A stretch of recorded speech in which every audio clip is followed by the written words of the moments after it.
Hello, everybody. Welcome to the One Fun Guy podcast. Tonight's episode is sponsored by the Clubhouse. If you like what I'm wearing, this hoodie or any of the other ones I've had on, it's www.shoptheclubhs.com, or you can find us on Facebook at the Clubhouse Inc. So my guest tonight again is DaniMarie. Dani, welcome back. I know this is now, I think, your third time on, so we're always happy to have you, but we got a lot of stuff to talk about tonight. I'm so excited. Happy Friday, everybody watching, or whenever you are watching this. Is this like officially live? Yeah. So we're live. It's so Friday. Happy Friday. This is the third time's the charm. Not the last, but I just appreciate you extending the invite. Happy to dive into today's topic. Yeah.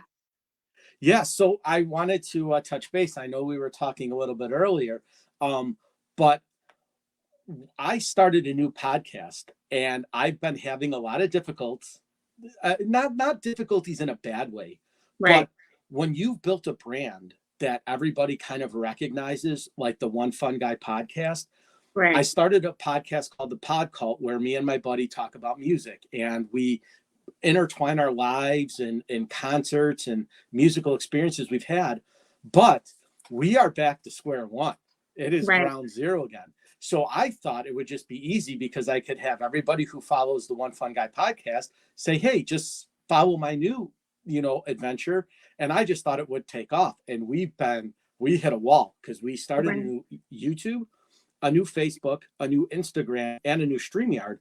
But Facebook changed their policies. So you can't go live now until you've had 60 days in. And we are about maybe 21. So it is rebranding all over again. So I just, I know you started another adventure too. So do you want to fill us in on how you're navigating this weird? I will.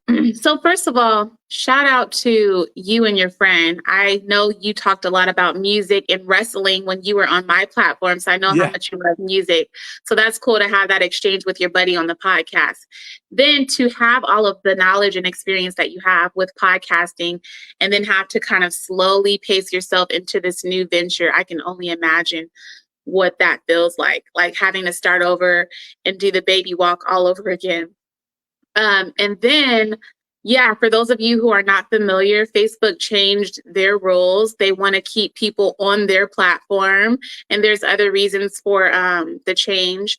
I think a lot to do with Apple, in addition to Facebook, but Apple streaming platforms, or Apple downloading, I think. Anyhow, I did myself jump into a new venture as well. First and foremost, I know from the onset of COVID, the pandemic, I was working 2 full-time jobs. I became a newly single mom and I lost my dad the day after my son's first birthday. So talk about like new life, new identity. When I lost those 2 jobs, that is what pushed me into podcasting. So having to build from the ground up when I was used to a stable income, I didn't have no kids. Now I have kids. So that was a big life transition.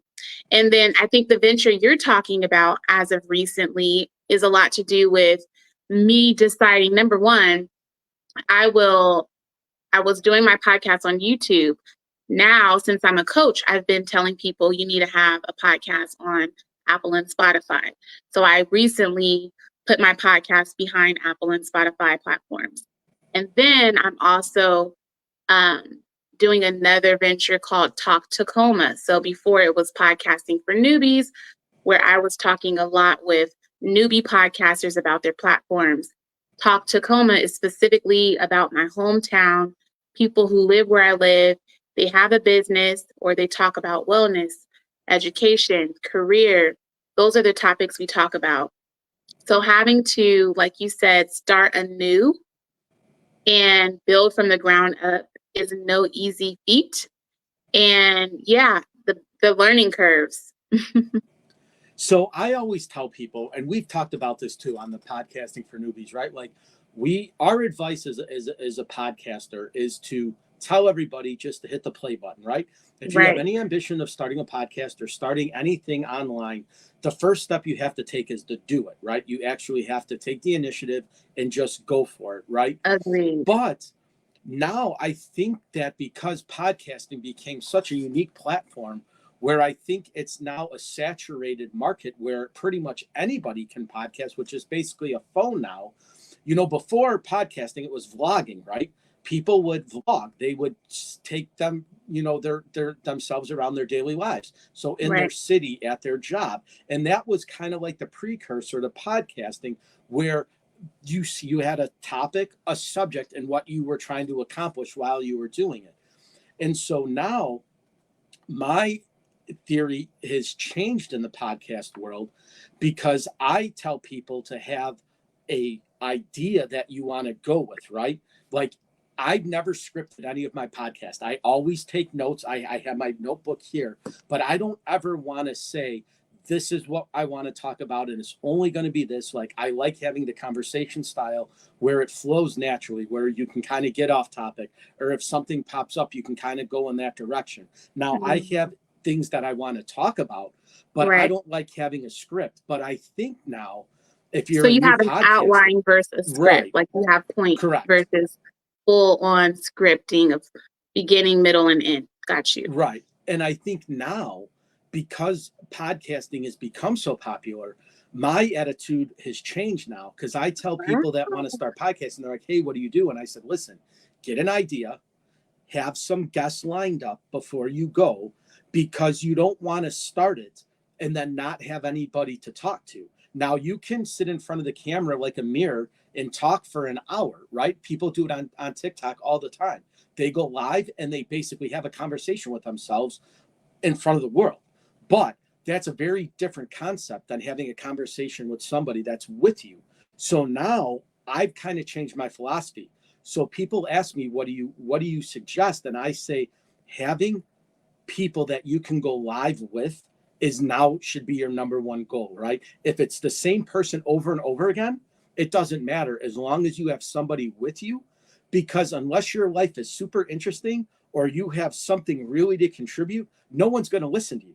It's not like it was in the day where you could just have a conversation and talk to people about what your opinions were on a certain subject, because Mm-hmm. now that's kind of become stale, because everybody did that. So now Right. it's for me, it's finding quality guests would be number one, and then number two would have a topic in advance, whether it's something you're interested in, something your guest is interested in. But the tides have changed, and I've noticed that with the pod cult, because now we have a specific topic that we talk about, whether it's what our favorite concert was, or what our favorite musicians are, or why we like a certain kind of music, and we talk about that. But going off topic now is difficult, because it's a unique perspective on things, because it's just music focused. Now, we do talk about other things, but to talk for an hour about one topic is very difficult to do. Yeah. And now it's, like I said, I think the script has kind of changed in this podcasting game, and Yeah. it's a unique perspective. And I know you've been doing it a lot longer than I have. How do you feel about that? Is that something that you I change now, your technique? I have there are some parallels, and then I have some differing opinions. So number one of the things that I teach as a podcast strategist and coach is you certainly should have a plan, whether that is a script versus an outline, or whether that's a mission, vision, and your unique value proposition. There should be some frame of reference. Very similar to a business plan for a business. A podcaster should have an overall idea of what their purpose for the podcast is. So sometimes that's understanding your category and your target audience. Sometimes that's more in tune and a deeper dive into where they hang out, so you can go find your guests for your podcast. So you do need a plan. I agree with you. I think that some people, when they say that they don't like a plan, what they mean is, like you said, I don't want to be stale. I don't want to overthink it. I want to do a dive right in head first, and not worry about all the logistics. And I can understand that. But to your point, when you don't have a plan, you can kind of easily get lost in the shuffle. If you are a busy person and you didn't plan ahead of time, that can also impact whether or not you're going live, or whether or not you can upload a video for that day because you didn't plan ahead. So I do agree with you that there's a plan, that you need to have a plan in place. I actually help people with constructing a plan for their podcast. But also, I just made the announcement today, opposite of what you just said, that I feel like having a guest on your podcast is so dated. Now, mind you, that's my personal opinion because I have been doing this for a little while. I feel like just going through all of the hoops to find a quality guest, a compatible guest, a person who is going to be dependable, all of that is why I'm like, I just rather not have any more Sure. guests for this podcast. Um, so yeah, I do understand what you're saying, and I agree because, mind you, I've had 7 shows that I've produced of my own, 5 at one point simultaneously, and all of those podcasts had different formats. Most of them did have guests. Mhm. But now I'm just at a point where I'm like, with podcasting for newbies, to your point, you have to have some good content. It will be very specific to the ebook that we're doing that's going to lay out 52 weeks worth of things that we're going to talk about. So that's my opinion on it. And I agree with you 1,000%.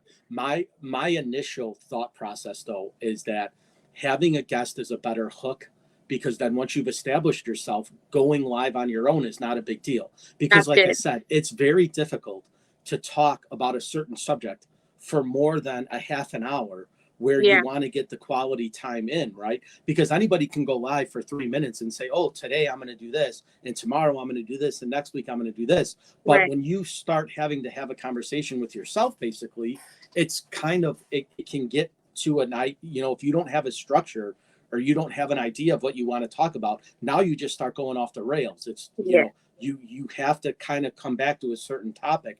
And I think that was my point, like driving it home, was that Yeah. it's very easy to do a podcast by yourself, but you have guests, you have an audience, you have people that follow you, so they want to listen to what you have to say, but Yeah. you have to hook them in to get it. And I think that when you first start out with a podcast, doing that yourself is extremely difficult, because a lot of times people, like I said, the structure of what they're doing kind of just breaks down, and then they get frustrated. Now, it is easier to not have guests, because then you don't have to depend on anybody, which my next topic was going to be logistics, because I just had my last 2 guests, unfortunately, had to cancel on me. So the one I did by myself, I went live, and I pretty much did a 35 or 40-minute podcast by myself, and I kind of talked about, you know, what I had coming up and what I was doing. But then the next one was, I don't know what to do, right? So I pretty much went live for about 10 minutes, and I was honest, and I said, listen, my guest had to cancel. I didn't have anything, like all my topics were set up for her, right? So when she said I can't make it, I was like, I don't know what to do. Now, when my other buddy canceled, it was kind of like, it wasn't last minute, it was the day before, so I could actually have a day to like figure out what I was going to do. But she pretty much sent me a message like 35 minutes before we were going to go live, and she's like, I cannot make it tonight, I'm so sorry. And I was like, well, how am I going to find a guest in 30 minutes, number one? And then number two, I was like trying to like pencil in my head what I wanted to say, and I was kind of had like almost writer's block, because I was like, every topic I had down, I had talked about, and I didn't want to, you know, recast myself. So I just was like, I just swallowed the mustard and said, all right, I'm just gonna, you know, have to reschedule and not do a podcast tonight, which I ended up going on TikTok and going live for like 2 hours with a friend of mine on there and posted that. But it wasn't an official podcast. It was just, you know, a conversation we had, but it kind of made up for it. But Yeah. it's just you know, when you go live by yourself, you never have to worry about that problem. There is no logistics, there are no anything. You just hit the button and, you know, we'll go live. So I Yeah. do see your point on that. And again, finding quality guests is very difficult. And Yeah. I think I've said this before on your podcast, and I think I even said it the last time we spoke, is that is what TikTok is phenomenal for, right? That you Yes, can we did. find a lot of interesting people and reach out to them, and it's very personable. It's not like Facebook or Instagram where it's like you have to, you know, pretty much know that person. TikTok is a unique anomaly because you can basically start a conversation with a total stranger, where on Facebook, if you don't know that person, they're automatically going to block you. They're not going to respond to a request via Facebook. But on Instagram, if you send somebody a message, they'll send it back maybe. But on TikTok, if you send somebody a message, 99% of the time you're going to get a response back. So it's a very, very good tool and a very unique perspective on how to get quality guests. And I vetted a lot of my guests from TikTok. This is why it's important to do these collaborations so you can get clarity and insight. Because I remember when I first told you, TikTok, really? You can find some quality guests. I've never even looked in my inbox because I'm afraid of the quality of the people that are there. But you did tell me that exact thing that you just shared, and it's been working out. So that just lets you know you have to be open-minded. You have to reach out, get clarity from some of your friends. No matter what new thing you're trying to take on, make sure you're asking questions from people who have some experience. And to your earlier point, you're right. Having a guest was helpful. It helped me to build stamina, cadence, and get comfortable in front of the camera, behind the mic. So I don't think that had I not gone that direction with having all of those shows that had all of the guests, I don't know that I would be comfortable or I would have the insight, because now I can share about what it's like as a podcaster from my experiences and my guests. So it does help to have guests on your platform. But yeah, TikTok is, I'm going to be checking it out. It's interesting. I'll say that it's very unique. I'll leave it at that, right? Because there are some characters on TikTok, right? But for as many people that can basically put themselves out there and have a channel, there's a lot of people that have a lot of interesting backgrounds and a lot of interesting stories.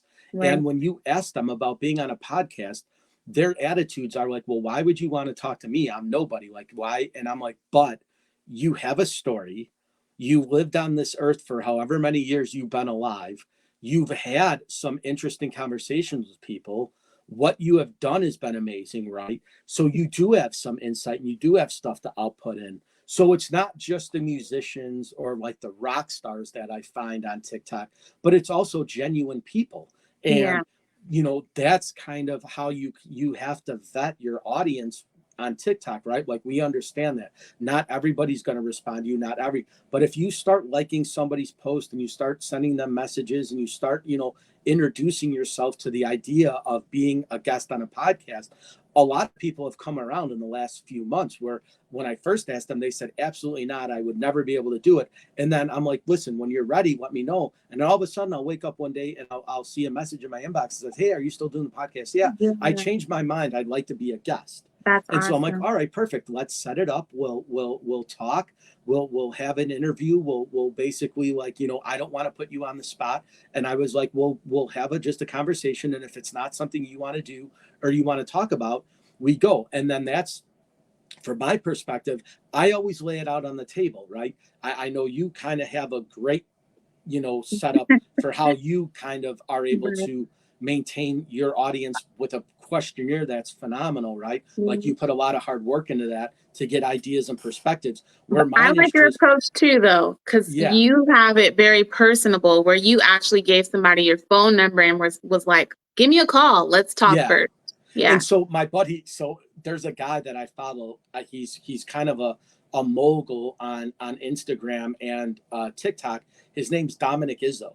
And he talks a lot of controversial stuff, right? About police officers and being on the job. He has his own podcast. And obviously his attitude is he's very rough around the edges, but he's very real. But he gave his phone number out when I first met him. He was like, he was arguing with somebody on basically social media. I don't remember if it was TikTok or if it was on YouTube or one of his platforms. And they were going back in the DMs and he was screenshotting the DMs. And finally he said, listen, if you feel that way about me, here's my phone number. You call me and we'll have a conversation. He called the person out and he says, if you don't call me and we don't talk about it, I don't want you to ever talk bad about me again, because I'm giving you the opportunity to say it to me. And it resonated with me. I was like, well, if you don't put yourself out there and take the risk of giving somebody your email or your phone number, they're not going to trust you, because they're going to say, well, how am I supposed to get a hold of you? The only one guest I've ever had where it was just wouldn't work was with Kaji, and he ended up being one of my better guests. He's a guitarist and a musician on TikTok, but he lived in Europe, and there was no way to contact each other, because he has that, like, +22 area code, being right outside of Sweden. And I was like, the only way we were going to talk is if I download WhatsApp, or we do Instagram, and we are able to send messages and video chat on Instagram. So that was the only person I wasn't able to get my number to, because I just couldn't. There was no way for him to contact me from Europe. But we found another means, and we talked on that platform. So, but if you don't put yourself out there, it's hard for somebody to trust you, because if you're going to have a conversation with somebody and you're like, here's my number, call me, I think they feel a lot more at ease, because then when you actually talk to them, that's when I start asking the like questions, right? Is there any subject matter you don't want to talk about? Is there anything that, and most people are like, nope, I'm an open book. You can ask me whatever you want. And I'm like, but that's a slippery slope if there's something you don't want to discuss. So as we start building rapport and having the conversations, by the time we're going live for the podcast, we've already had 2 or 3 conversations now. So they know what to expect. So it takes, all the kind of anxiety out of what we're going to do. So it's I love that. The real approach for me has worked. I know you have, like I said, your, contact is awesome, because they email you, they pick a slot on the calendar. There's an entire questionnaire you came up with, and that is awesome. And I wish I had something like that. Unfortunately, I think picking up the phone and talking to somebody, for me, just reduces the anxiety a little bit, because obviously you're doing podcasts for newbies, so they're new podcasters, where for me, I now have experience doing it, where I don't feel uncomfortable talking to anybody anymore. But if I was in that same boat and I was new, I would be leery to kind of talk to somebody as well. So that's a great platform that you have. Those are good assessments. So it does depend on who you're tailoring your content to and for, to determine how your format will be and what kind of packaging you want to create. So for me, like you said, I'm teaching podcast newbies, I'm working with podcast newbies, so it helps to usher them into the process. Whereas for you, you're meeting people sometimes who have no experience with podcasting. So it's best that you get on the phone, be more personable, have that conversation directly with that person. One thing you said, I want to go back to. Sure. Speaking to the topic about just doing things new or for the first time, going to Dominique. So earlier today, I was in a social audio room, and I want you to ask me about social audio a little later, because I think that would be a fun topic. Sure. Social audio. But I was listening to a conversation that the topic was social media can get you fired. So when you are stepping into something new for the first time, specifically like Dominique in his case, as a police officer, how did he know what conversations to have on social media that would not infringe on his work? So from his perspective, he retired basically from the job, right? So he is no longer active as a police officer. So he has a more vocal opinion about the job and what he did. And again, if you haven't checked out, his name's Dominic Izzo. And even if you're not a fan of law enforcement or the idea of it, he basically calls out cops for being bad cops. And he says it's a cultural issue, right? Because if you're a good guy and you're in a profession where you are meant to do good, you should be calling out bad cops. And that's kind of his attitude about it. So now I've had conversations with him where I'm like, I agree with you on this, but I really strongly disagree with you on this, and this is why. And his attitude is breaking down the barriers of the idea that every cop is a good cop, because there aren't, right? There are a lot of bad ones out there, but it's like any profession, right? There's bad doctors, there's bad lawyers, there's, bad businessmen, there's bad everything. It just Right. so happens that in our profession, when it gets televised or posted, it automatically discredits everything we're doing. Where Yeah. if a doctor botches a surgery and somebody dies, it's not on the front page of the news, right? Right. Or a dentist pulls out the wrong tooth and somebody gets an infection, and now all of a sudden they have mouth cancer. That Right. dentist is not on the hook for that. That's Yeah. oh, well, I made a mistake, that person ended up getting sicker or ended up having a worse injury. But that's part of the job, right? That's what they know. But with a law enforcement officer, if you do that, you're scrutinized. You can't Yeah. have a bad day. You can't make a mistake. And that's where the difference is. And that's where I think I put that into his perspective of a mindset where he was like, yes, you're right.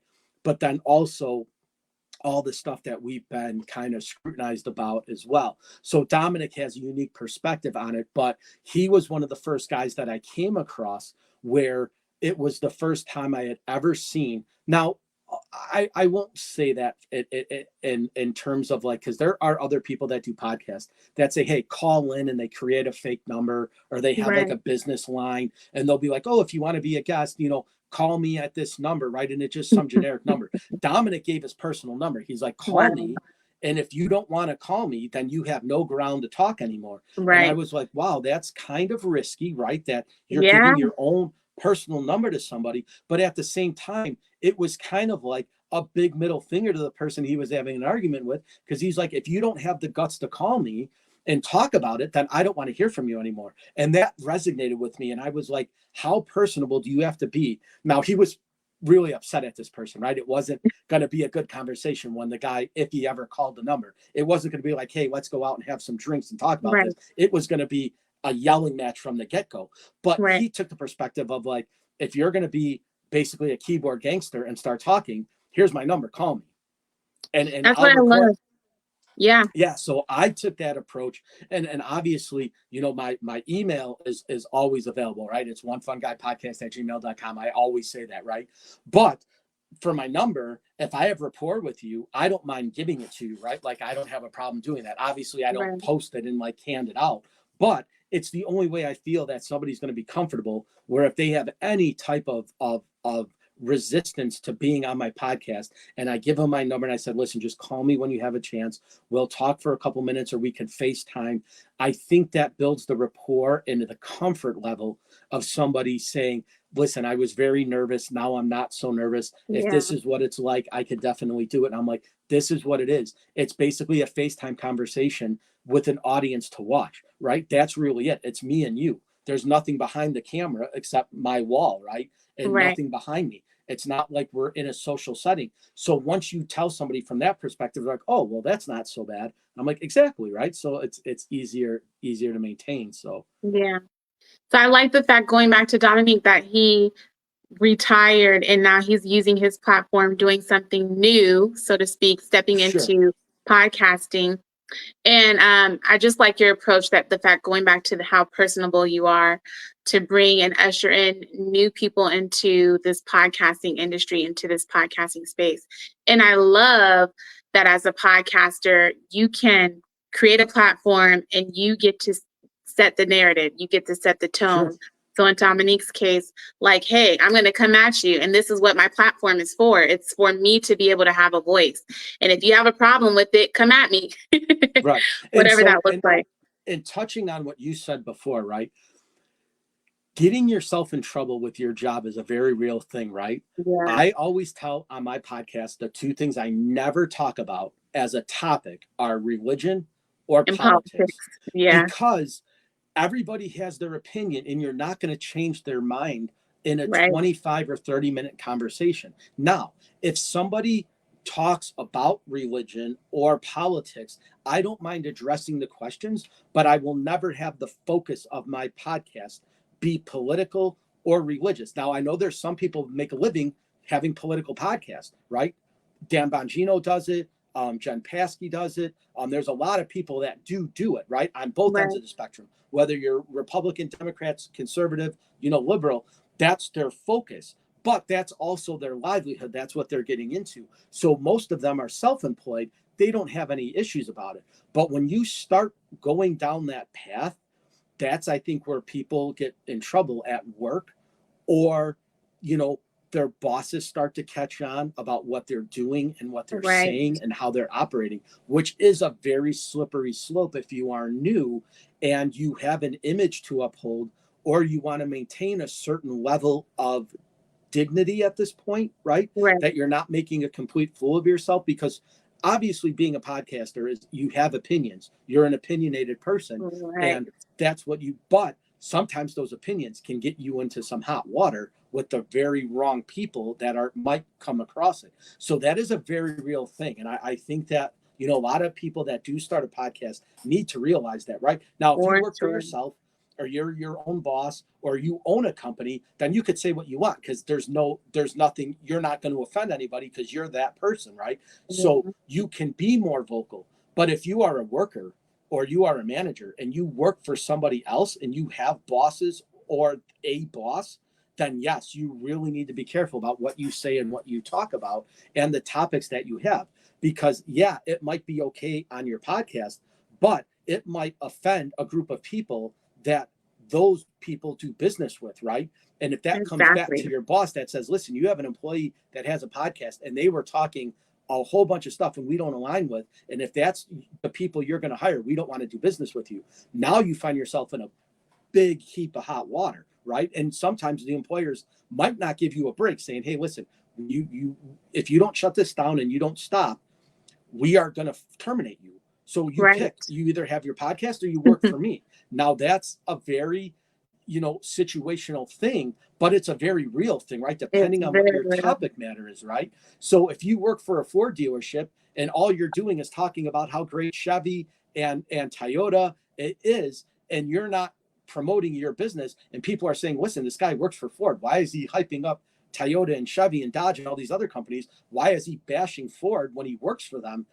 It's not going to mold very well, right? Right. Now, if you work for Ford and you're talking about performance cars, and you're talking about Ferraris, and you're talking about, better of the Dodges and the stuff, well, then that's different, because you're talking about a specific subject.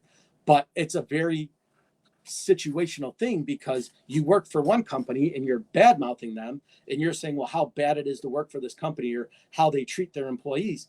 Well, you might think it's funny that you're talking on a podcast about it, but there might be other eyes and ears watching and listening to what you're saying, and they might say, Mhm. listen, if you don't like it here, go, there's the door, right? You spent an hour bad talking the company and our bosses and the owner. Why? That's not going to fly, right? So Yeah. you do have to be Sometimes it very can just careful. be a matter of things getting misconstrued too. Like, Sure. it might not even be something that you say from your mouth. It could just be that there's now a back and forth in the comment section under your post, and Sure. people just don't, the company just doesn't want any association with that kind of Right. vulgarness or whatever the situation is. It can get very real. And that's what we Sure. were talking about in that social audio room. So, social audio, I want to ask you, have you heard about social audio rooms? I have not, but they actually sound super interesting. So I think I Okay. want to check it out. I actually Social jotted it audio down. has been blowing my mind because you can literally find yourself in a room with Grant Cardone or whomever you look up to. Sure. It's just you in a, what is it called? Mosh pod with a whole bunch of people, very diverse environment. And social audio currently is on LinkedIn, Fanbase, Clubhouse, and Chatter. Those are the platforms that I know about currently. So it can be upwards of thousands of people in a room listening to somebody on the stage. It's an audio experience. And the reason why I think this is really cool for podcasters is because naturally we're already doing the public speaking, we're already podcasting. Sure. So just think about, you're not necessarily on video, but your voice is being heard and sent out to the masses. People can be in your live audience and you're talking to them and they're listening, and it can be about whatever said topic. And you can be going back and forth with a celebrity, somebody who works in real estate, somebody who has millions of dollars doing finance. And that's why I love social audio so much because it just immerses you in this cool experience with all of these different people. And then if you're a podcaster, like I said, it should just be like a second nature to jump over in Right. social audio. Yeah. So And so, newness, that's where my journey has been taking me as of the last month or so on okay. Fanbase. Yeah, I will check it out. And two, I know you mentioned it before about business, but you mentioned his name, Grant Cardone, right? If you are in business and you don't follow Grant Cardone or know about Grant Cardone, you need to Google him in the 10 times. His platform is phenomenal, right? Like what he's done. Brad Lea is another one, his protege. Brad Lea's got some great stuff. If you don't know who Grant Cardone is, Yeah. if you take one thing away from this podcast, go ahead and Google Grant Cardone, and you will find yourself, no matter what you do in life, he is probably one of the most vocally opinionated person about business. I was going to say he's And the Dominique for sure. yeah, and it's awesome because his wife Elena is right there with him, right? So like it's a very unique perspective. If you don't follow Grant Cardone, the other one I would definitely say to follow is Manny Koshman. If I you don't haven't know, heard any so question. Manny is a multi-millionaire, but he's famous on YouTube for his car collection. He's got one of the Oh, most dope. exotic car collections in the world. But his platform of real estate and development and marketing is unmatched. Him and Grant Cardone are probably the top two. If you were going to take anybody's classes or buy Right. anybody's books, Manny and Grant are probably number one and number two of who I would send people to. That's awesome. And that's what the cool thing about the social audio experience is, because they're dropping gems and you don't have to pay for not a single course. Right. Now, of course, it's going to be not so high level. It's going to be pretty Sure. surface. Right. But sometimes you're going to get that gem that's going to unlock something for you, something that you didn't have to pay for, but that will change the trajectory of your own business. So that's why I love social audio. It's like, oh my Yeah. gosh, I have access to all of this information through social audio. So yeah, that's been my journey. I'm over on Fanbase, but I also have been on LinkedIn. Again, speaking of new journeys, I am deciding that I don't know how much I enjoy working directly with individuals to help them launch their podcast. So I've been going to LinkedIn to talk more with corporate offices on why they should have a podcast, or education institutions at colleges, why they should have a podcast, Yeah, a way absolutely. to keep their student bodies engaged through podcasting or inform their employees through podcasts. So that's why I've been going over to LinkedIn. Sure. But dare I say, never hesitate to venture off, no matter where you are in your journey. It's always okay to start new things, and go out there and find information, seek information, look in the hallways, Right. look in the crevices, go read a book, go to YouTube University for that information. Absolutely. So speaking of Grant Cardone and what you just mentioned, Yeah. I want to touch on a topic that you posted the other day, right? And that was basically you can choose one, right? You know what I'm talking about? The $1 million. Okay. You hit your right. So what I wanted to do was I wanted to talk about it because people's comments were very interesting about what they would pick. And I will show you guys the post. It's backwards, but it says you can only choose one, right? So the post was you can have one, $1 million in cash, two, never pay taxes with $1 million line of credit, or three, $50K a year for life. And I can't tell you how many people said they would just take the million in cash. Now, the answers were great. With no taxes. Yeah, as credit. Right. Yeah. So the million in cash, I think, was the number one go-to answer at first. Okay. Where people were just like $1 million in cash, $1 million in cash, and they said this is the reason why, because I could get out of debt, I can get out of it. Then, as the post went on, an hour, 2, 3 into it, it turned into the never pay taxes with $1 million line of credit. That one, yeah. And so my perspective was, you would definitely want to pay no taxes, because $50K a year for life is immediate gratification, and $1 million is immediate gratification, right? You know you're going to get that. But if you didn't pay taxes over the course of your entire life with a $1 million line of credit, you can take that $1 million and buy real estate. You can buy gems. You can buy Bitcoin. You can buy investments.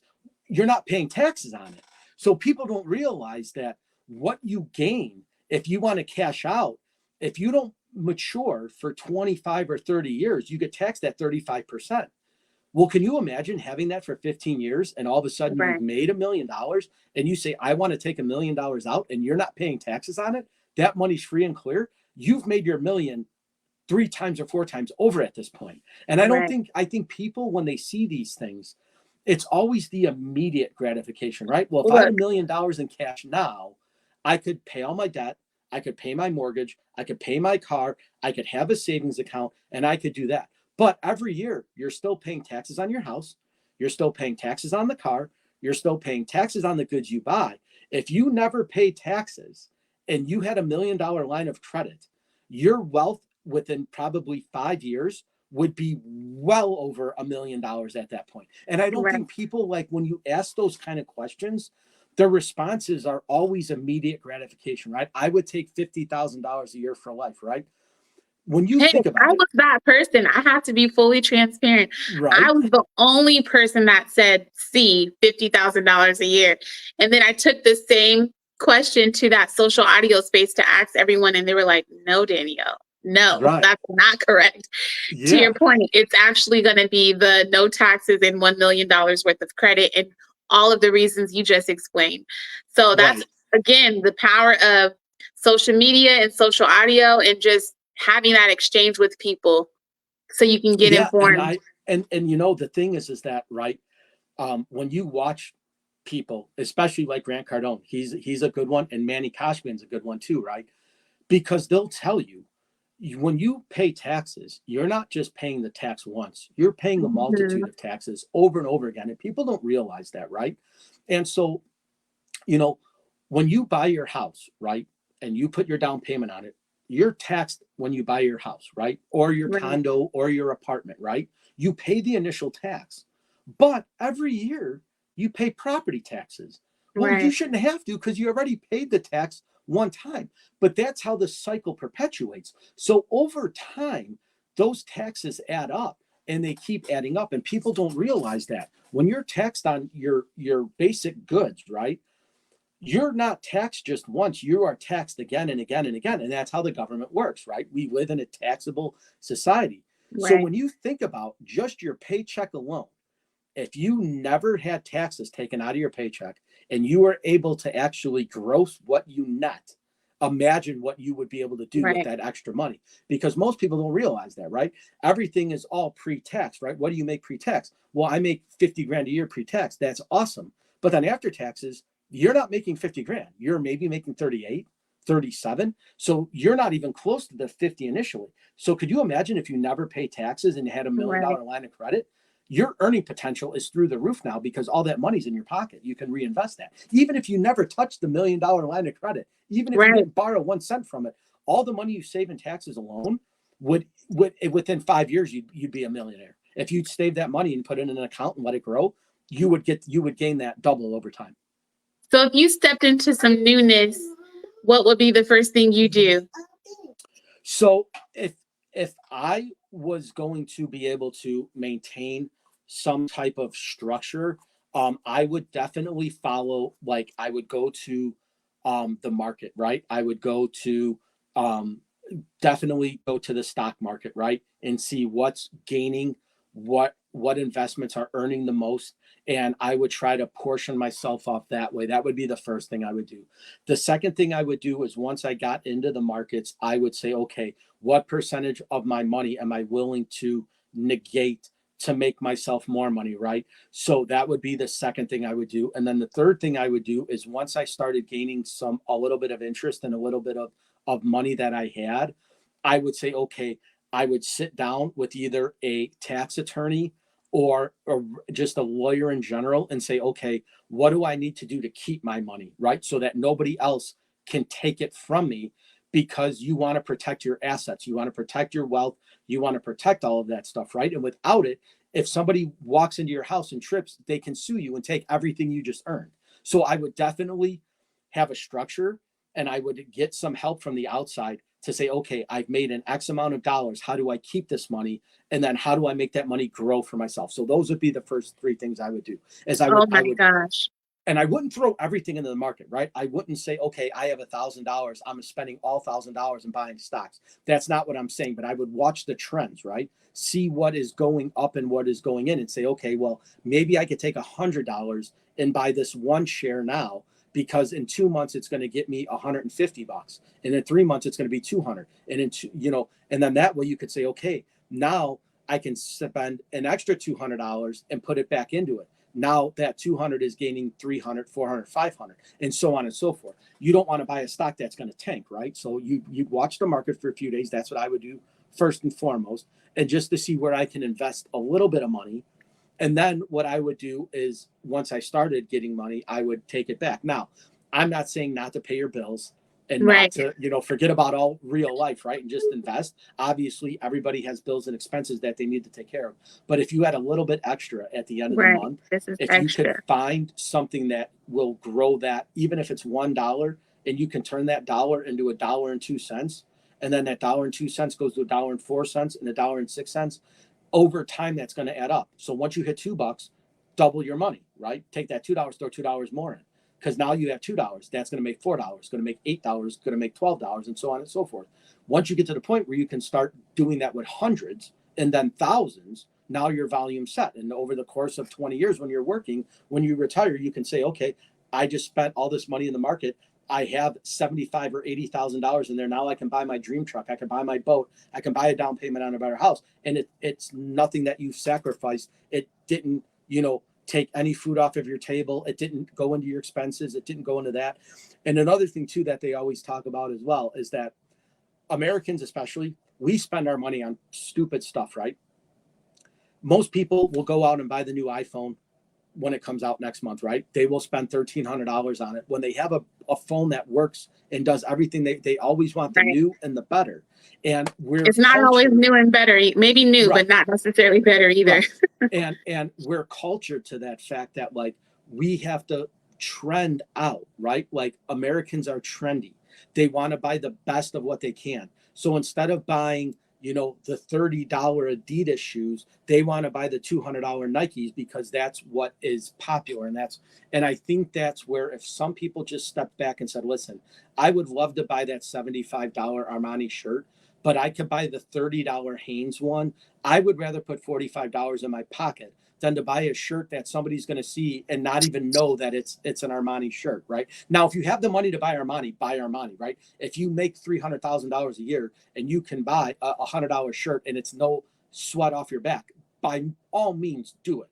But I think most people will save to buy the one pair of shoes that they're going to wear, and they're thinking that they're going to wear them all the time, and they wear them once and they don't want to scuff them. They take them off and they put them back in the closet. So now you spend $200 on a pair of shoes that you're not wearing, right? But because society says, well, one day I'm going to wear these shoes again, and somebody's going to recognize these as being, the Jordan 1s or, the Dunks or, a pair of shoes is a pair of shoes, right? And so I think I remember the day we went to Payless for Easter Sunday shoe shopping. And then I think that's where, unfortunately, I think the Americans got caught up in the trends, right? Of we have to buy what's popular. We have to buy the new trend. We have to buy it. And if you don't have it, you're not, and no one cares, right? If you wear a Reebok hoodie or you wear a Tommy Hilfiger hoodie, is it going to matter? The hoodie's a hoodie, right? So, but people want to buy name brands and they want to save their money. They want to work hard to be able to walk into that Nike store and to say, oh, I want those shoes there. Tax and total, it's $280 out the door, right? You could buy 10 pairs of shoes for $280 and wear them.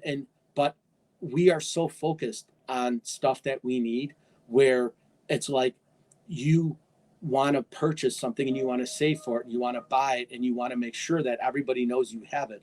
But then when you have it and you wear it, you're not happy because you want to buy the next thing. And that's where I think we're trapped in this cycle of being able to say, I have this watch or I have this hat or I have this, and it's a hat. It does the same thing, right? Every watch tells time. Whether you buy a Rolex or you buy a Timex, it still tells the same amount of time. It's a status symbol. Everybody wants a Rolex, right? That's what you want to aspire to. But if you don't have the money don't stretch your budget to buy the Rolex, right? Right. Buy the watch you can afford. And then down the road, once you save and you've earned your money, then go buy the Rolex, and it's no sweat because you have it, right? You don't have to put it on a credit card and pay it off for the next decade. You can. To your point, your point earlier too about investing, having new friends. One thing that I learned from some of my new friends is that you can also invest in those name brands that you like, so it makes your purchases make sense. Right. If you're actually making an investment in those brands, like some of the names you mentioned, Armani, I don't know if I don't know if you can invest into them per se, but if you're actually making an investment, investing in those companies, and checking your stocks, that makes more sense for you to Sure. make those types of purchases. And also purchase items or invest in things that don't necessarily depreciate as well. That's another thing that I learned. Right. Like, to your point, we just put our value in things that are not appreciating. They have, the moment we wear them or take them off of the market or off of the parking lot at the dealership, it immediately depreciates. Sure. So you want to make investments that make sense and appreciate. If you're going to have something that you invest in, let it be worth your while, and let it, like you say, be something that will build you residual income in the long run. So Yeah. And the sad thing is, right, is this most people, if they invested in themselves, what they would invest in material that's good. goods, they would grow as a person and they would understand and they would appreciate it. That's the problem, right? People don't invest in themselves anymore. They don't take the risk on themselves. They don't take the gamble on themselves. They Mhm. always kind of just are dependent on society. And I think that's kind of what we lost, right? Where, you know, they talk about that gut feeling, right? Like that's a very real thing, right? If your body's telling you that this is not a good choice, but you make it anyways and you have regret, you should listen to yourself, invest in Mhm. yourself. Your worth is here, right? It's not That's anywhere right. else. So if you're not taking the time to learn and grow and find new things and look at new situations and people and stuff like that, you're only hurting yourself. So if you're not investing in yourself, you're not investing in anything. So Yeah. the focus should be on you, right? Growth, potential, prowess, putting stuff into the universe, writing down affirmation, saying that you're going to do this and go through with it. Make a list of everything you want to dream about. I know So they have, good. my wife made one, but it was one of those boards where you put everything that you've ever wanted, a big house, a big truck. And as you start doing things and you start getting them, you take them down and then you A realize what's vision important. board, guy. Vision board. Yeah. But those are things that, like, when you affirm that you're going to do that, you're goal oriented now, right? Because you want to dream big. No one wants to dream small. Nobody says, oh, I want that little ranch house down the house. No, I want that $30 million mansion in Malibu, right? That's Yeah. what you want to aspire to. Now, I'm very happy with the house that I have and I live in, and I'm very comfortable. But if I had the opportunity to say, listen, I want that bigger house, right? I want that bigger car. I want that bigger truck. I want that. Dream big, right? Always dream big. That's, the main focus. Invest in yourself, but appreciate what you have, but never stop dreaming, because once you get comfortable and you're set, even the guys that are multimillionaires, right? They still dream big, right? Grant Cardone bought an $80 million house on Malibu.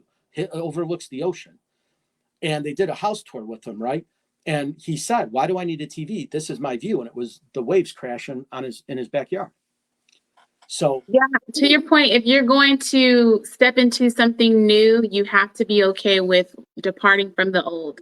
So just that personal right, development is going to be the first thing. To your point, definitely make that investment in yourself, whether it's, like you said, affirming yourself on a daily basis, reading a book, or having new friends and going into new arenas.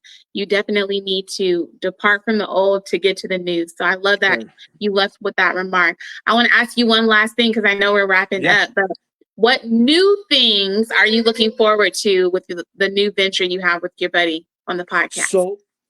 So obviously we're looking for growth, right? We have to start from the bottom again, right? So we talk about the stuff we want to talk about, which is awesome, right? Because we talk about unique music, eclectic music, which is awesome. So that growth is definitely the first thing. The second thing is having longevity, right? Not doing this and saying, oh, well, we tried, next month we're kind of shutting everything down, right? So we're looking at the future, right? We have all these ideas about what we want to talk about, our logos, our vision of what we want to do. So we definitely have that. And then I think a couple other quick things for growth is obviously just having fun. Because if you're not having fun, why do it? That's the biggest thing, right? You want to have fun when you're doing it. And then lastly, I think the biggest thing for us is that we actually now are a team, right? So it's not just me, it's not just him, it's us. And that's why I feel terrible. And I tell him all the time, I'm like, listen, the pod cult's going to be our thing, but we have to use the One Fun Guy podcast because it's what we have.